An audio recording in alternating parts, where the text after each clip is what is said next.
안녕하세요. 히가시노 게이고의 나미야 잡화점의 기적입니다. 살다 보면 고민이 있어서 누군가에게 얘기하고 싶을 때가 있죠. 하지만 고민을 이야기하기보다 혼자 결정할 때가 훨씬 많습니다. 고민을 이야기하는 것이 도움된다기보다는 이야기함으로써 마음이 풀리거나 이야기하는 자체로 갖고 있는 짐을 내려놓는 듯한 기분이 들기 때문이죠. 그래서 마음을 나눌 수 있는 사람들에게 얘기하는 것 같습니다. 이 책의 주인공들은 좀도둑들입니다. 3명의 친구들은 빈집을 털려고 갔다가 물건을 못 가지고 도망 나왔는데 마침 차가 고장나 오래전에 폐업을 한 잡화점으로 피신하게 되면서 이야기가 시작됩니다. 그곳에서 나미야 잡화점에 보낸 사람들의 상담 편지를 그들이 받게 되고 그들에게 상담을 해주는 내용입니다.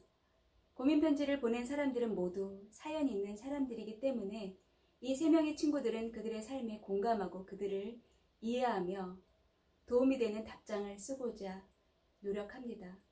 또한 이들의 답장을 받은 사람들은 편지의 위로를 받고 문제를 스스로 잘 극복해 나가게 되죠. 1970년대부터 8, 90년대의 일본 사회를 배경으로 쓰여졌고요. 당시 일본 사회상을 잘 반영하고 있어서 읽는 내내 흥미거리가 많습니다. 읽다 보면 남녀 간의 사랑과 인간애를 느낄 수 있기 때문에 마음이 따뜻해지는 감동이 있습니다. 내용이 서로 긴밀히 연결된 옴니버스 소설이므로 두껍지만 단숨에 읽을 수 있는 책입니다. 오늘은 답장은 우유장애, 우유상자에라는 장의 일부분을 읽어드릴게요.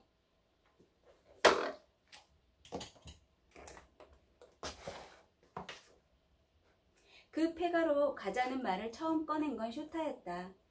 아주 괜찮은 헌집이 있다고 했다. 아주 괜찮은 헌집이라니 그게 말이 되냐? 몸집도 작은데다 얼굴에 아직도 어린 티가 남아있는 쇼타를 내려다보며 아스야는 말했다. 글쎄 아주 괜찮은 집이라니까. 우리가 숨기 딱 좋단 말이야. 사전 조사를 나갔을 때 우연히 발견한 곳이야. 진짜로 그 집을 써먹게 될 줄은 상상도 못했지만 너희한테 미안하다. 고혜이가 큼직한 몸을 움츠리며 말했다. 설마 이런 위급한 때에 차 밧다리가 나갈 줄은 몰랐어. 아스야는 한숨을 내쉬었다. 이제 와서 그런 소리 해봤자 무슨 소용이야. 그나저나 어떻게 된 건지 모르겠네. 여기 올 때까지는 아무 문제가 없었어. 깜빡 잊고 라이트를 계속 켜놓은 것도 아니고 수명이 다 된 거야. 쇼타가 또랑또랑 말했다. 주행거리 좀 봐라. 10만 킬로가 넘잖아. 사람 늙는 거하고 똑같아. 숨이 깔딱깔딱 하던 참에 여기까지 달리고는 숨이 멎은 거지. 그러니까 훔치려면 새 차로 훔치라고 내가 말했잖아. 고혜이는 팔짱을 끼고 끙 신음소리를 냈다. 새 차는 도난방지 장치가 빵빵하잖아. 야 됐어. 아스야가 손을 내저었다. 쇼타, 그 헌집이라는 데는 여기서 가깝니? 쇼타가 고개를 갸우뚱했다. 서둘러 가면 한 20분쯤? 그럼 가자. 내가 앞장서. 그건 좋은데 이 차는 어쩌지? 여기 세워놓고 가도 괜찮나? 아스야는 뒤를 둘러보았다. 그들이 서 있는 곳은 주택가 한복판의 임대 주차장이었다. 빈 공간이 있어서 일단 그곳에 주차한 것인데 원래 이곳을 빌린 사람이 알게 되면 틀림없이 경찰에 신고할 터였다. 괜찮지는 않지만 차가 움직이질 않으니 어쩔 수 없잖아. 너희들 맨손으로는 아무데도 안 만졌지? 그렇다면 이 차 때문에 꼬리가 잡힐 일은 없어. 완전히 운을 하늘에 맡기는 거네. 그럼 무슨 다른 좋은 방법 있어? 아니 잠깐 확인해 본 거야. 오케이 그럼 다들 따라와. 쇼타가 가볍게 걸음을 옮기는지라 아스야는 그 뒤를 따라갔다. 오른손에 가방이 묵직했다. 고혜이가 옆에 와서 나란히 섰다. 아스야, 택시 타고 가면 안 되나? 조금만 더 가면 큰 길이야. 거기라면 빈 택시가 있을 것 같아.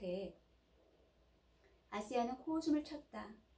이 시간에 이런 곳에서 수상쩍은 남자 셋이 택시를 탔다가는 틀림없이 운전기사가 우리 얼굴을 기억할걸?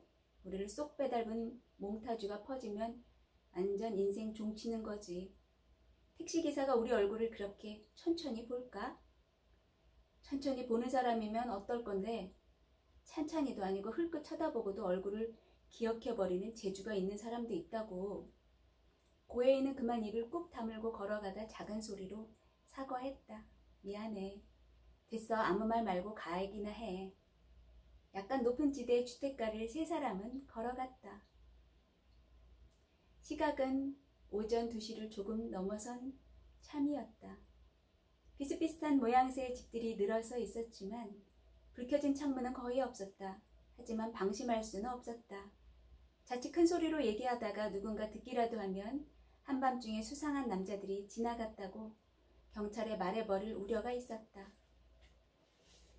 아시아로서는 경찰이 범인들은 범행 현장에서 차를 타고 도주했다고 생각해줬으면 하는 바람이 있었다.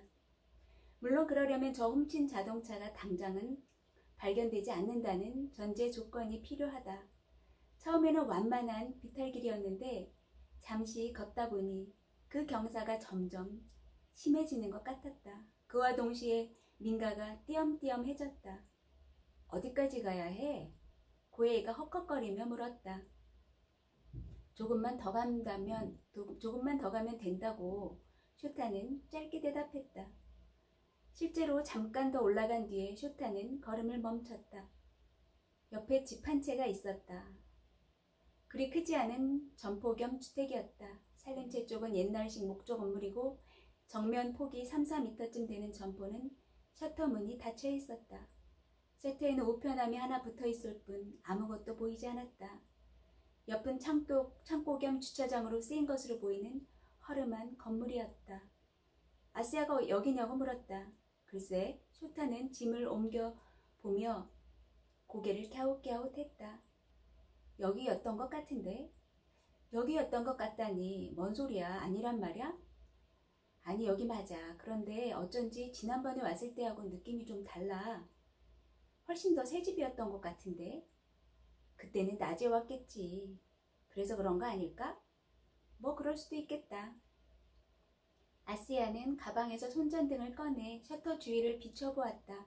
위쪽 간판에서 자파점이라는 글씨가 가까스로 읽혔다. 그 앞에는 가게 이름이 있는 모양인데 희미해서 알아볼 수 없었다. 이런 곳에 자파점이라니 손님이 오기나 하겠나? 아시아는 저도 모르게 말했다. 손님이 안 오니까 망했겠지. 쇼타가 지당한 말을 했다. 하긴 그래. 근데 어디로 들어가야지? 뒷문이 있어. 자물쇠가 망가졌더라고. 이쪽이야 라면서 쇼타는 집 건물과 창고 사이의 좁은 골목으로 들어갔다. 아시아와 고에이도 따라 들어갔다. 폭이 1m 남짓한 통로였다.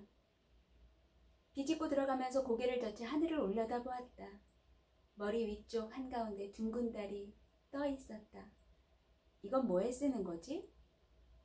고에이가 혼잣말처럼 중얼거렸다. 이거 몰라? 우유 상자잖아. 배달 우유 넣어주는 거. 아시아가 대답했다. 아, 와, 그렇구나. 감탄한 얼굴로 고에이는 나무 상자를 훑어보았다. 뒷문을 열고 세 사람은 안으로 들어갔다. 먼지 냄새가 풍겼지만 불쾌할 정도는 아니었다. 한 뼘 남짓한 현관 안쪽에는 고장이 난 듯한 녹슨 세탁기가 놓여 있었다. 현관 바닥에는 먼지를 뿌옇게 뒤집어 쓴 슬리퍼 한 켤레가 놓여 있었다. 그것을 뛰어넘어 세 사람은 신발을 신은 채 안으로 들어갔다. 바로 앞이 주방이었다. 바닥에는 마루가 깔렸고 창가에 싱크대와 가스레인지가 나란히 이어졌다. 그 옆으로 투도어 냉장고, 주방 한가운데는 식탁과 의자가 있었다. 고혜가 냉장고를 열어보니 못마땅한 듯 말했다. 아무것도 없네. 야, 당연하지. 쇼타가 입을 뾰족히 내밀며 나무랐다. 그보다 뭔가 들어있으면 어쩔 건데 먹기라도 할래? 아니, 난 그냥 아무것도 없다고 말한 것뿐이라고. 옆은 안방이었다. 서랍장과 불단이 남아있었다. 구석에는 방석이 쌓여 있었다. 붙박이장이 있었지만 굳이 열어볼 마음은 나지 않았다. 안방 건너편이 가게였다. 아세아는 가게 쪽을 손전등으로 비춰보았다. 상품 진열장에 아주 조금이지만 물건이 남아있었다. 문구류, 주방용품, 청소도구 대충 그 정도 했다. 와, 빙고! 불단 서랍을 살펴보던 슈타가 말했다. 양초 있어. 이걸로 불빛은 확보했어. 양초 몇 개에 라이터로 불을 붙여 여기저기에 세웠다. 그것만으로도 집안이 제법 환해졌다. 아시아는 손전등을 켰다. 고해가 후유 숨을 내쉬며 바닥에 철썩 주저앉았다. 아시아는 휴대폰을 꺼내 시각을 확인했다. 오전 2시 30분을 살짝 넘어선 참이었다. 이런 것도 있어. 불단의 맨 밑 서랍에서 슈타가 잡지 같은 것을 꺼내들었다. 해묵은 주간지인 모양이다. 어디 좀 보자. 아시아가 손을 내밀었다. 먼지를 털어내고 다시 한번 표지를 살펴보았다. 탤런트인가 젊은 여자가 활짝 웃고 있는 사진이었다. 어쩐지 낯익은 얼굴이다 싶어서 천천히 들여다보니 생각이 났다. 어머니 역할로 텔레비전 드라마에 자주 나오던 그 탤런트였다. 지금 나이가 60대 중반쯤인 것 같았다. 주간지를 뒤집어 발행 일자를 확인했다. 40여 년 전 날짜가 적혀 있었다. 두 사람에게 말해주었더니 눈이 휘둥그레졌다. 와, 굉장한데? 40년 전에는 어떤 일들이 있었지? 슈타가 동그랗게 입을 벌리며 말했다. 아세아는 주간지 책장을 넘겨보았다. 전체적인 짜임새는 요즘 주간지와 별반 다르지 않았다. 화장지와 세제를 사재기 하는 바람에 슈퍼마켓이 대혼란. 이 얘기 나도 들은 적 있어. 아, 나 그거 알아. 고에이가 말했다. 오일 쇼크 때였지. 아세아는 목차를 대충 훑어보고 마지막으로 화보를 본 뒤에 주간지를 덮었다. 아이돌이나 누드 사진은 없었다. 이 집 언제까지 사람이 살았을까? 주간지를 다시 불단 서랍에 넣어놓고 아시아는 실내를 둘러보았다. 가게에 물건도 좀 남아있고 냉장고와 세탁기도 있어. 급하게 이사한 느낌이 드는데? 한밤중에 몰래 내뺐을 거야. 틀림없어. 슈타가 단언했다. 손님이 안 오니까 빚이 자꾸 쌓였다. 그래서 어느 날 밤 짐을 싸서 도망간 거지. 그런가?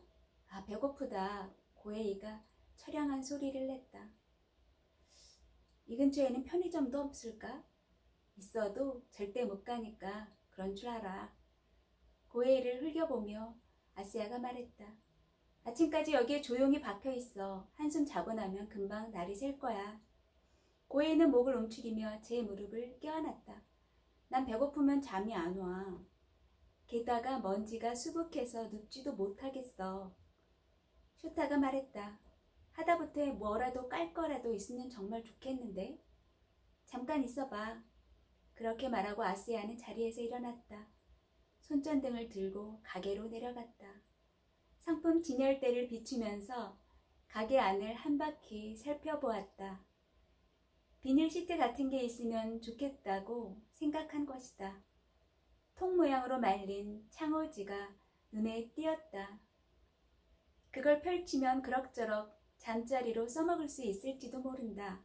그렇게 생각하고 손을 내밀려던 때였다. 등 뒤에서 작은 소리가 났다. 흠칫해서 돌아보았다.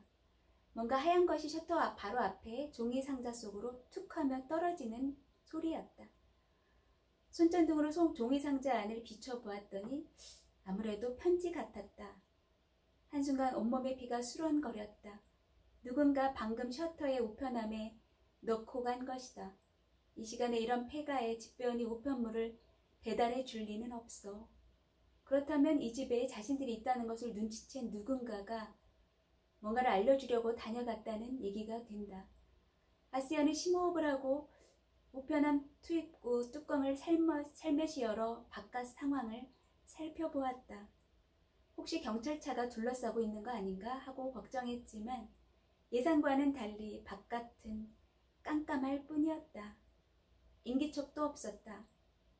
조금쯤 마음이 놓여서 편지를 집어들었다. 앞면에는 아무것도 적혀있지 않았다. 뒤집어 보니 동그스름한 글씨체로 달토끼라고 써 있었다. 그 편지를 들고 안방으로 돌아왔다. 두 사람에게 보여줬더니 둘 다 으스스하다는 표정이었다. 무슨 편지지? 전부터 거기 있었던 거 아니야? 슈타가 말했다. 아니야, 누군가 방금 집어넣고 갔어. 우편함에서 떨어지는 걸 내가 들었다고. 전부터 거기 있던 봉투라면 이보다 훨씬 더 때를 탔겠지. 고혜이가 큼직한 몸을 웅크리었다. 경찰인가? 나도 그 생각을 했는데 그건 아닌 것 같아. 경찰이라면 이런 흐릿터분한 짓은 안 하겠지? 그건 그래. 슈타가 중얼거렸다. 경찰이 달토끼라는 달달한 이름을 쓸 리도 없고. 그럼 대체 누굴까? 고혜이가 불안한 듯 까만 눈동자를 굴렸다. 아시아는 봉투를 찬찬히 둘러보았다. 손에 느껴지는 감촉으로는 제법 두툼했다. 편지라고 한다면 꽤 긴 편지다. 이걸 우편함에 넣은 사람은 대체 우리에게 무엇을 전하려는 것인가? 아니야. 아시아는 고개를 저었다. 이건 우리한테 보낸 편지가 아니야.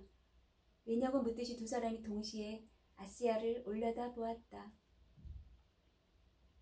그럼 편지 내용 읽어드릴게요. 처음으로 상담 편지를 드립니다. 저는 달토끼라고 합니다. 여자예요. 사정이 있어서 이름을 밝히지 못하는 점을 양해해 주세요. 실은 제가 현역으로 뛰고 있는 운동선수랍니다. 죄송하지만 어떤 종목인지는 밝힐 수가 없네요. 왜냐하면 제 입으로 이런 말씀을 드리기는 쑥스럽지만 나름대로 괜찮은 성적을 올려서 내년에 있을 올림픽 대표 후보자로 이름이 올라 있거든요. 제가 종목을 밝히면 누군지 대충 짐작해 버리실 거예요. 그리고 지금부터 하려는 상담은 제가 올림픽 대표 후보자라는 것을 숨기고서는 밝힐 수 없는 내용이랍니다. 부디 양해해 주시기 바랍니다. 저에게는 사랑하는 사람이 있습니다. 저를 가장 잘 이해해주고 누구보다 큰 도움과 전폭적인 응원을 해주는 사람이에요. 제가 올림픽에 나가는 것을 진심으로 바라고 있기도 합니다. 그러기 위해서라면 어떤 희생도 치르겠다고 말해주는 사람이에요. 실제로 지금까지 물질적으로나 정신적으로나 헤아릴 수 없을 만큼 많은 도움을 받았어요. 그런 헌신적인 도움 덕분에 저는 지금까지 최선을 다할 수 있었죠. 어떤 힘든 연습도 그 사람 덕분에 이겨낼 수 있었습니다. 오로지 올림픽 무대에 서는 것만이 그의 사랑에 대한 보답이라고 생각했기 때문입니다. 그런데 그런 우리에게 악몽 같은 일이 일어났습니다. 갑작스럽게 그가 쓰러진 거예요. 병명을 듣고 저는 눈앞이 캄캄해졌습니다. 암이었어요. 치유될 가망이 거의 없고 앞으로 기껏해야 반년 정도밖에 살 수 없다고 합니다. 하지만 아마 그 사람도 대강 짐작은 하고 있는 것 같습니다. 그는 병원에 누워 있으면서도 자신의 병은 전혀 개의치 않고 경기에만 집중하라고 말합니다. 지금이 가장 중요한 시기라면서요. 그건 맞는 말이긴 합니다. 합숙이며 해외 원정 같은 훈련 일정이 빡빡하게 짜여 있으니까요. 올림픽 대표로 선발되려면 지금 열심히 하지 않으면 안 됩니다. 저도 머리로는 충분히 잘 알고 있어요. 하지만 내 안에 있는 또 다른 나, 경기에 출전할 선수가 아닌 또 하나의 나는 그 사람과 함께 있기를 간절히 원합니다. 훈련 따위는 내팽개치고 그 사람 곁을 지키며 간호해주고 싶은 마음뿐이에요. 사실은 그에게 올림픽 출전을 포기하겠다고 말해버린 적도 있어요. 하지만 그 말을 했을 때 그 사람이 얼마나 슬퍼 보였는지 지금 다시 생각해도 눈물이 쏟아질 것 같네요. 제발 그런 생각은 하지 마라. 내가 올림픽에 나가는 게 내 가장 간절한 꿈이니 제발 그 꿈을 깨뜨리지 말아달라고 눈물로 호소하더군요. 무슨 일이 있어도 내가 올림픽의 무대에 설 때까지는 죽지 않겠다. 그러니 훈련에 최선을 다하겠다고 꼭 약속하라고 했습니다. 그가 어떤 병에 걸렸든지 가족에게는 아직 말하지 못했어요. 올림픽이 끝나는 대로 결혼식을 올릴 예정이기 때문에 양쪽 집안 어느 쪽에도 차마 말을 할 수 없었습니다. 어떻게 해야 할지 결단을 내리지 못한 채 그저 이렇게 하루하루를 보내고 있네요. 훈련에도 전혀 집중할 수 없어서 당연한 일이지만 실력도 오르지 않아요. 이러느니 지금 당장 훈련을 중단하는 게 좋겠다는 생각이 자꾸 머리를 스칩니다. 하지만 그의 슬픈 얼굴을 떠오르면 도저히 결단을 내릴 수가 없어요. 혼자서 고민하던 중에 우연히 나미야 잡화점에 대한 이야기를 많이 들었습니다. 어쩌면 뭔가 좋은 충고를 제게 해주시지 않을까? 그런 한 가닥 희망을 담아 이렇게 상담 편지를 보내드립니다. 반신용 봉투를 함께 넣었습니다. 부디 좋은 말씀 부탁드릴게요. 달토끼 드림. 편지를 다 읽고 셋이 서로를 마주 보았다. 이게 뭐지? 가장 먼저 입을 연 것은 쇼타였다. 왜 이런 편지를 여기에 보낸 걸까? 너무나 고민이 돼서 그랬겠지. 그렇다고 써 있잖아. 그건 나도 알아. 왜 고민 상담 편지를 이런 잡화점 우편함에 넣었냐는 거지. 게다가 망해버려서 이제 아무도 없는 폐가 같은 곳인데 그걸 나한테 물어보면 내가 아냐? 고해 너한테 물은 게 아니고 그냥 궁금해서 말해본 것 뿐이야. 이게 무슨 일이지? 두 사람의 대화를 한 귀로 흘리면서 아시아는 봉투 속을 들여다보았다. 반으로 접힌 새 봉투가 들어있고 받는 사람 칸에는 달토끼라고 사인펜으로 적혀있을 뿐이었다. 누가 장난을 친 것도 아니고 이거 진짜 상담을 하는 내용 같아. 게다가 내용이 상당히 심각하잖아. 혹시 집을 착각한 거 아닐까? 슈타가 말했다. 어디 다른 곳에 고민을 상담해주는 잡화점이 있는데 거기하고 여기하고 착각해서 보낸 것이 아닐까 이 말이야. 아시아는 손전등을 들고 일어섰다. 가게 이름을 다시 확인해 보았다. 나미야 잡화점이 맞았다. 뒷문을 통해 밖으로 나와 가게 앞으로 돌아갔다. 흐릿한 간판을 손전등으로 다시 비춰보았다. 골똘히 시선을 집중해 확인했다. 페인트가 벗겨져 알아보기 힘들었지만 잡화점 옆에 분명히 나미야라고 써 있었다. 다시 안으로 돌아와 그 얘기를 두 사람에게 해 주었다. 그럼 이 집이 맞아. 하지만 이 빈집에 상담 편지를 넣다니 그 달토끼란 사람도 웃긴 사람 같다. 나미야라는 잡화점이 어디 다른 곳에 또 있나? 그렇게 말한 것은 고해이었다. 어딘가에 진짜 나미야 잡화점이 있는데 간판 이름이 똑같아서 여기로 온 걸 거야. 아니 그럴 리 없어. 저 간판의 흐릿한 글씨는 나미야라는 걸 미리 알지 않고서는 절대 못 알아봐. 그보다 아시아는 조금 전에 주간지를 다시 꺼내왔다. 나미야 어디서 본 것 같은데? 봤다고? 나미야라는 이름 말이야. 분명 이 주간지에 그런 이름이 실렸던 것 같아. 진짜? 아시아는 주간지에 목차 페이지를 펼쳤다. 쓱 시선이 내달렸다. 곧바로 그 눈길이 한 곳에서 멈췄다. 그 기사의 제목은 인기 폭발 나미야 잡화점이었다. 바로 이거야. 나미야가 아니라 나야미지만 그 페이지를 펼쳤다. 거기에 실린 것은 다음과 같은 기사였다. 어떤 고민이든 척척 해결해주는 잡화점이 큰 인기이다. 화제의 주인공은 XXC에 자리한 나미야 잡화점. 혼자서는 해결 못할 고민거리를 편지로 써서 밤중에 가게 앞 셔터의 우편함에 넣으면 그 다음 날에는 가게 주인이 집 뒤편의 우유 상자에 답장을 넣어준다. 잡화점 주인 나미야 유지 씨는 웃으면서 다음과 같은 이야기를 들려주었다. 처음 상담을 시작한 것은 이 근처 아이들과의 말장난 때문이었어요. 나미야라는 우리 잡화점 이름을 짓궂게 나야미 하며 놀리더라고요. 간판에 상품 주문 가능, 상담해 드립니다 라고 써있는데 아이들은 그럼 나야미, 고민이라는 뜻, 나야미 상담도 해주느냐고 자꾸 묻는 거예요. 그래서 그야 물론이다 어떤 것이든 다 받아준다고 얘기했죠. 정말로 아이들이 고민 상담을 하겠다고 찾아오더군요. 우스갯소리처럼 시작된 일이라서 그런지 처음에는 장난기 가득한 상담만 들어왔어요. 공부나 하기 싫은데 성적표에는 모두 수를 받고 싶다. 어떻게 하면 좋겠냐? 라는 식이죠. 하지만 나도 고집이 있는지라 그런 상담에도 진지하게 대답을 해주었습니다. 그랬더니 차츰 진지한 내용이 많아지더군요. 아버지 어머니가 자꾸 싸워 힘들다든가 하는 것이었어요. 나중에는 상담 내용을 가게 앞 셔터에 우편함에 넣도록 했습니다. 답장은 가게 뒤쪽에 출입문에 달린 목재 우유 상자에 넣어두었습니다. 그러면 익명으로 상담하려는 사람들도 마음 편히 편지를 보낼 수 있으니까요. 그랬더니 언제부턴지 어른들도 고민거리를 편지에 써서 넣어 보내주더군요. 나 같은 평범한 노인네한테 상담을 해봤자 무슨 뾰족한 수가 나오는 것도 아닐 텐데요.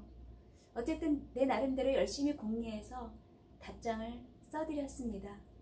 어떤 고민 상담이 가장 많으냐고 물었더니 압도적으로 연애에 대한 고민이 많다고 했습니다.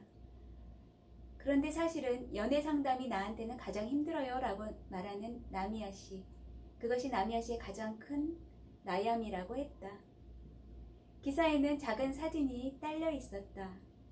틀림없이 이 잡화점을 촬영한 사진이었다. 자그마한 몸집의 노인이 그 앞에 서 있었다. 이 주간지는 그저 우연히 남아 있었던 게 아니었네. 일부러 챙겨둔 거였지. 자기네 잡화점 기사가 실렸으니까 보관을 해둔 거라고. 와, 이거 진짜 특이하다. 아시아는 혼잣말처럼 중얼거렸다. 고민을 상담해주는 나미야 잡화점이라? 아니 근데 아직도 상담을 하겠다고 편지를 보내는 사람이 있단 말인가? 벌써 40년이나 지났는데 말이야? 그리고는 다시 한번 달토끼라는 사람이 보낸 편지를 쳐다보았다. 슈타가 편지지를 집어들었다. 이 편지에는 그런 이야기를 들었다고 적혀 있어. 나미야 잡화점이 고민을 상담해 준다는 얘기를 들었다고. 이 편지글만 보자면 바로 얼마 전에 들은 듯한 느낌이야. 그렇다면 아직도 그런 얘기가 사람들 사이에 오간다는 얘기지. 아시아는 팔짱을 꼈다. 그럴지도 모르겠어. 좀 이해가 안 되긴 하지만 치매 걸린 노인네한테 우연히 들은 거 아닐까? 고에이가 말했다. 치매 노인네가 나미야 잡화점이 꼴 난 줄을 알 수 있을까? 아니 그렇다고 쳐도 자기가 직접 와서 이 잡화점 꼴을 봤다면 뭔가 이상하다고 감을 잡았을 거 아냐. 아무도 살지 않는 빈집이란 걸 한눈에 알아봤을 거라고. 그럼 이 달토끼라는 여자가 머리가 좀 이상한 사람인가? 너무 고민하다가 노이로제에 걸린 거 아닐까? 아시아는 고개를 저었다. 머리가 이상해진 사람이 쓴 편지 같진 않아. 그럼 대체 어떻게 된 걸까? 그러자 슈타가 목소리를 높였다. 그럼 아직도 하는 건가? 고민 상담 말이야. 이 집에서. 지금 이 잡화점에는 아무도 살지 않지만 상담 편지는 계속 받고 있다는 얘기지. 주인 할아버지는 어딘가 다른 곳에서 살고 있고 가끔 편지를 가지러 올 거야. 그리고 답장은 가게 뒤편 우유 상자에 넣어둔다? 뭐 이런 스토리겠지? 그야 앞뒤가 맞긴 한데 그렇다면 그 할아버지가 아직 살아있단 얘기야. 진즉에 100살하고도 10년이 더 지났을 텐데 말이지. 그럼 대를 이어서 하고 있다는 얘긴가? 하지만 사람이 드나든 흔적이 없잖아. 굳이 이 집안에 들어올 것도 없어. 셔터 문만 열고 편지를 가져갈 수 있잖아. 슈타의 주장은 고개가 끄덕여지는 말이었다. 일단 확인해 보자고. 셋이서 가게로 내려갔다. 하지만 셔터는 안쪽에서 용접을 해서 열리지 않게 되어 있었다. 슈타가 아이고 소리를 냈다. 대체 어떻게 된 거지? 세 사람은 안방으로 돌아왔다. 아시아는 달토끼가 보낸 편지를 다시 읽어보았다. 어떡하지? 에이 신경 쓸 거 없어. 아침에는 어차피 이 집을 떠날 건데. 아시아는 편지 봉투를 바닥에 휙 던졌다. 이 사람 어떻게 할까? 뭘 어떻게 해? 올림픽 말이야. 포기할까? 아시아는 어이없다는 듯 내뱉었다. 우리가 알게 뭐야. 포기하지 않은 것 같은데? 널름 대답한 것은 슈타였다. 연인이라는 남자는 이 여자가 올림픽에 출전하기를 간절히 바라고 있잖아. 그래도 좋아하는 사람이 암에 걸려서 곧 죽을 지경이야. 그런 판에 아무렇지도 않게 훈련을 받을 수 있겠어?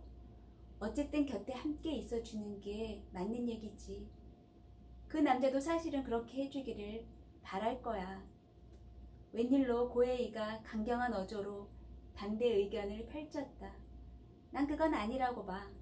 이 남자는 여자친구가 멋지게 경기하는 모습을 보겠다고 필사적으로 암과 싸우고 있어. 최소한 그날까지는 살아보려고 몸부림치는 거야. 근데 여자친구가 덜컥 올림픽 출전을 포기한다면 그 남자 마음이 어떻겠어? 살맛나지 않겠지. 근데 이 편지에도 적혀있지만 여자가 훈련에 집중을 못하겠다. 그렇게 말하잖아. 그럼 결국 올림픽 대표로 뽑히지 못할 거야. 남자친구도 못 만나고 올림픽 대표로 뽑히지도 못하고. 그럼 그야말로 설상가상이지. 그러니까 이 여자는 어떻게든 열심히 훈련에 집중해야지. 괜히 이래저래 고민할 때가 아니란 말이지. 남자친구를 위해서라도 필사적으로 훈련을 해서 올림픽 대표로 선발되어야 한다고. 난 그렇게 못할 것 같아. 너한테 하라는 게 아니라 여기 달토끼 씨한테 하라는 거지. 아니, 난 내가 못하는 걸 남한테 하라고는 못해, 슈타. 너라면 어떨 것 같아? 할 수 있겠어? 고혜이의 질문에 슈타는 선뜻 대답 못하는 눈치였다. 부르퉁한 얼굴을 아시아에게 돌며 물었다. 아시아, 넌 어때? 아시아는 두 사람의 얼굴을 번갈아 보았다. 너희들 지금 뭐 그렇게 심각하게 따지는데? 그딴 거 우리가 고민할 필요 없다니까? 그럼 이 편지는 어떡하고? 어떡하긴 뭘. 그래도 뭔가 답장을 해줘야지. 그냥 내버려 둘 수는 없잖아. 결국 이들은 달토끼에게 답장을 씁니다. 네, 그